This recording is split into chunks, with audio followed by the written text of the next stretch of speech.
ಎಲ್ಲರಿಗೂ ನಮಸ್ಕಾರಗಳು.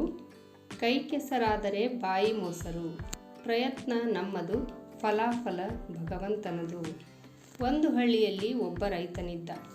ಬುದ್ಧಿವಂತಿಕೆ ಜೊತೆಗೆ ಆತನಿಗೆ ಬಹಳ ತಾಳ್ಮೆ ಇತ್ತು. ಇದ್ದಕ್ಕಿದ್ದಂತೆ ಆ ಗ್ರಾಮದಲ್ಲಿ ಭೀಕರ ಬರಗಾಲ ಕಾಣಿಸಿಕೊಂಡಿತು. ಹೊಲ ಗದ್ದೆಗಳು ನೀರು ಇಲ್ಲದೆ ಬತ್ತಿ ಹೋಗಿದ್ದವು. ಕುಡಿಯಲು ನೀರು ಸಿಗುವುದೇ ಕಷ್ಟವಾಗಿತ್ತು. ಪರಿಸ್ಥಿತಿ ನೋಡಿ ರೈತರು ತುಂಬ ಭಯಗೊಂಡು ಹೊಲಗಳನ್ನು ಬಿಟ್ಟು ನಗರಕ್ಕೆ ಹೋಗಲು ನಿರ್ಧರಿಸಿದರು.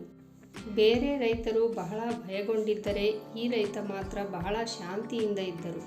ಆತ ಎಂದಿಗೂ ಖಿನ್ನತೆಗೆ ಒಳಗಾಗಲಿಲ್ಲ. ಇತರರು ನಗರಗಳಿಗೆ ಹೋಗಲು ತಯಾರಿ ನಡೆಸಿದ್ದರೆ ಈ ರೈತ ಮಾತ್ರ ಒಣಗಿ ಹೋದ ತನ್ನ ಜಮೀನಿನ ಸುತ್ತ ಸಣ್ಣ ಸಣ್ಣ ಗುಂಡಿಗಳನ್ನು ಅಗೆಯಲು ಆರಂಭಿಸುತ್ತಾರೆ. ಒಂದು ವೇಳೆ ಮಳೆ ಬಂದರೆ ಗುಂಡಿಗಳು ನೀರಿನಿಂದ ತುಂಬುತ್ತವೆ. ಇದರಿಂದ ನೀರಿನ ಕೊರತೆ ನಿವಾರಣೆ ಆಗುತ್ತದೆ ಎಂಬುದು ಆತನ ಭರವಸೆ ಆಗಿತ್ತು. ಹಾಗೆ ಹೊಲದಲ್ಲಿ ಬೀಜ ಬಿತ್ತನೆ ಮಾಡಿ ನೀರು ಕೂಡ ಸುರಿಯುತ್ತಾನೆ. ಎಷ್ಟು ದಿನ ಕಳೆದರೂ ಈ ರೈತನ ಉತ್ಸಾಹ ಕಡಿಮೆ ಆಗಲಿಲ್ಲ.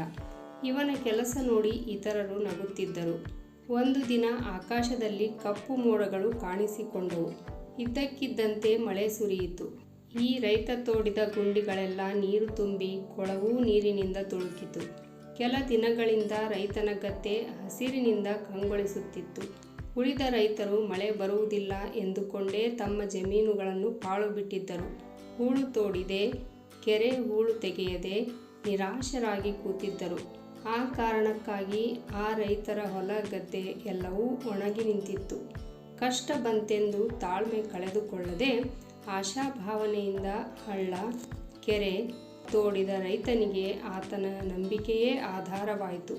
ಈತನನ್ನು ನೋಡಿ ನಗುತ್ತಿದ್ದ ಇತರ ರೈತರು ಬುದ್ಧಿ ಕಲಿತರು. ಆದ್ದರಿಂದ ಯಾರೇ ಆಗಲಿ ಇತರರು ಏನೇ ಹೇಳಿದರೂ ತಮ್ಮ ಪ್ರಯತ್ನ ಬಿಡಬಾರದು. ಪ್ರಯತ್ನ ನಿನ್ನದು, ಫಲಾಫಲ ದೇವರದ್ದು ಎಂಬ ಮಾತಿನಂತೆ ನಿಮ್ಮ ಪ್ರಯತ್ನ ನೀವು ಮಾಡಿ.